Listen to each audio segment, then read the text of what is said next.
Ça ne suffisait pas. L'ennemi, le diable, allait jusqu'à vouloir lui ôter la vie. Bien-aimé, cette épreuve-là est de Dieu. Côte d'Ivoire, cette épreuve est de Dieu. Afrique, cette situation que tu traverses aujourd'hui est une saison où Dieu veut te grandir. Est un défi qu'en relevant, Dieu veut t'introduire dans une nouvelle dimension, dans une nouvelle ère de domination, d'excellence, de révélation. Ces 3 hommes sont jetés dans la fournaise extraordinairement chauffée, 7 fois plus. Et qu'est-ce qui se passe? Tout le monde attend leur mort. Mais rien n'arrive. Jusqu'à ce que le roi lui-même dise, mais attends, qu'est-ce qui se passe? Je vois une quatrième personne. Je vois une quatrième personne qui a l'image du Fils d'un Dieu.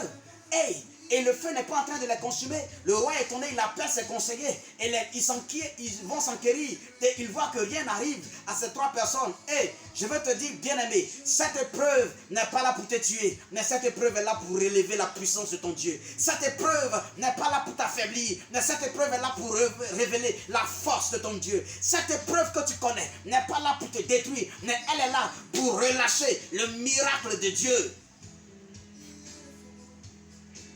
Car il y a une 4e personne dans cette affaire, dans cette épreuve. Il y a une 4e personne dont le visage est celui du Fils d'un Dieu qui marche avec toi. Il dit, même en Esaïe, même quand tu traverseras les eaux, elles ne te submergeront point. Les fleuves ne te submergeront point. Même quand tu marcheras dans le feu ne te brûlera pas. Je parle à quelqu'un, ce feu ne t'emportera pas. Comme Shadrach, Meshach et Abednego, car il y a cette 4e personne qui est au-devant de toi. Lorsque la 4e personne est au-devant de toi, avant que le feu ne t'atteigne, cette 4e personne va prendre la flamme du feu. Avant que le malheur ne t'atteigne, cette 4e personne va bloquer le malheur. Avant que la mort ne t'atteigne, cette 4e personne va éradiquer la mort. Je parle à ta vie et je parle à ta destinée. Aucune mort ne t'atteindra. Aucune maladie ne t'atteindra. Aucun problème, aucune épreuve ne t'emportera. Car le visage d'une 4e personne qui ressemble à celui d'un Dieu est avec toi. Qui est-il? Qui est ce 4e homme? Ce 4e homme est celui-là qui s'est présenté, oui, à la femme samaritaine comme le 7e mari. Car elle avait besoin d'un homme dans sa vie. Elle avait soif d'eau. Il s'est présenté à elle comme l'eau de la vie. Qui est ce 4e homme? Ce 4e homme est celui-là qui est le mari de la veuve et qui est le père de l'orphelin. Qui est ce 4e homme? Ce 4e homme, c'est Jésus-Christ de Nazareth. Celui-là qui transforme l'eau en vin. Lorsque tout le monde n'a plus de vin à boire, il vient comme le meilleur vin, qui est le signe et l'image de son alliance pour l'humanité, pour la restauration de l'humanité. Je déclare qu'après cette épreuve, pour la Côte d'Ivoire, pour l'Afrique et même pour le monde entier, à l'église, Dieu t'introduit à une nouvelle dimension, dans une nouvelle destinée. Dieu relève l'image de ton Dieu dans ta destinée et ta vie devient un miracle. De là où tu as dit moi amen, et cette parole se relâche à ta vie. Oui, je l'ai dit dans mon message. Là où il y a une vallée, il y a toujours l'indication d'une montagne. Et la montagne est un signe prophétique de l'élévation.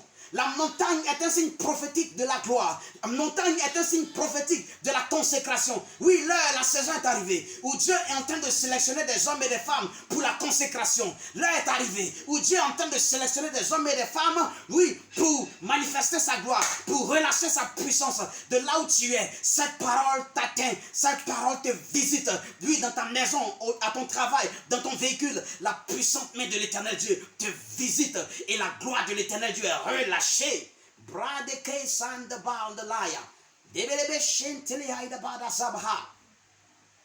On parlait toujours de chambre haute.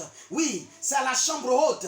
Bien-aimé, c'est la chambre haute, symbole de la montagne et de la consécration, que l'Église a connu son histoire la plus merveilleuse. Au jour de la Pentecôte, où le Saint-Esprit, sous forme de colonnes et des flammes de feu, est descendu sur chacun des disciples. Je déclare, peu importe le nombre que vous êtes en train de suivre cette vidéo, en train de suivre ce message, la flamme de Dieu se pose sur ta destinée. La flamme de Dieu se pose sur ta vie. La flamme de feu se pose sur toi. Et elle t'embrase pour une nouvelle dimension. Elle t'embrase pour une nouvelle destinée. Elle t'embrase pour une nouvelle ascension. Elle t'embrase pour une nouvelle gloire. Elle t'embrase pour ton élévation. Elle t'embrase pour relâcher la puissance de ton Dieu. Moïse avait été à la montagne. C'est à la montagne que Moïse a reçu les lois. La montagne symbolisant le lieu de la consécration. Nous sommes à une saison où Dieu est en train de sélectionner des vies, en train de sélectionner des business, en train de sélectionner des chefs d'État, des hommes d'affaires, où Dieu est en train de sélectionner même des politiciens, où Dieu est en train de sélectionner des vies, des personnes dont il va marquer de sa présence afin de démontrer sa gloire au monde, afin de démontrer sa puissance, car là où le péché abonde, la gloire de Dieu surabonde. Là où il y a une vallée, il y a toujours une montagne. Peu importe la vallée et la profondeur de la vallée que tu as connue, j'annonce à ta vie, ceci maintenant est le temps et la saison où Dieu te propulse à une dimension de montagne auquel tu ne t'attends pas pour révéler sa gloire. Reçois cette grâce là où tu es. Sois guéri de toute infirmité. Sois guéri de toute maladie. Car par ces meurtres ici, nous sommes guéris. Va et révèle la gloire de Dieu dans ta vie, là où tu es. Là où tu es. Sois cet homme par qui sa génération connaîtra le feu du puissant ardent. L'éternel Dieu restaure ta destinée. Et l'éternel Dieu relâche sa gloire dans ta vie. Sois béni. Et que le Dieu des esprits des prophètes fasse de toi une perle rare. Que le Dieu des esprits des prophètes fasse de toi une perle rare. Que le Dieu des esprits des prophètes fasse de toi une substance recherchée. Oui, dans tous les niveaux, dans tous les domaines de ta vie. L'heure est arrivée. Le Seigneur l'a dit. Bien aimé, ne soyez pas étonnés. Lorsque cette femme parlait, cette femme samaritaine, elle ne connaissait pas l'identité de Jésus qui était en face d'elle. Il a dit, notre Père a dit que, oui, nous devons aller adorer sur la montagne. Le Seigneur lui a dit, l'heure est arrivée où ce n'est ni sur la montagne, ni à Jérusalem que vous irez adorer. Mais les vrais adorateurs adoreront le Père en esprit et en vérité.